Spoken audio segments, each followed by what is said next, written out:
আমি কিন্তু এখন নদীর পাড়ে আছি, আরো পিছন থেকে কর ভিডিও।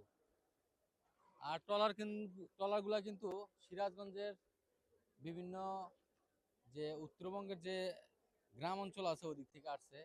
আবার কিছু ট্রলার আছে আশেপাশে মানে গ্রাম থেকে আসছে। আর আমাদের যে জাহাজগুলো আছে বড় বড় যে পারাবাদ 12, তারপরে হচ্ছে এই আরো যে জাহাজ বড় বড় লঞ্চ গুলো আছে ওগুলা কিন্তু ঢাকা থেকে নারায়ণগঞ্জ থেকে বিশাল বড় বড়। একটা লঞ্চের ভাড়া 8 লাখ, 10 লাখ, 12 লাখ টাকা 3 দিনের জন্য, আসা যাওয়া মিল্লা 5 দিন। আসলে জানি না কার কাছে কেমন লাগতেছে, আমার কাছে কিন্তু চমৎকার লাগতেছে।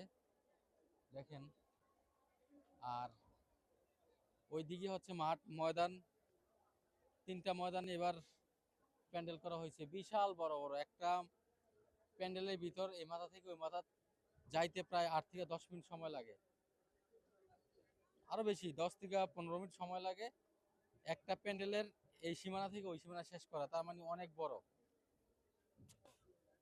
যাক, সুন্দর একটা মুহূর্ত ধরে রাখলাম। যদি ভালো লাগে আপনাদের, আমাদের চ্যানেলটাকে সাবস্ক্রাইব করবেন, বেশি বেশি লাইক করবেন, তাতে আমাদের ভিডিও বানানোর জন্য উৎসাহিত হব আমরা।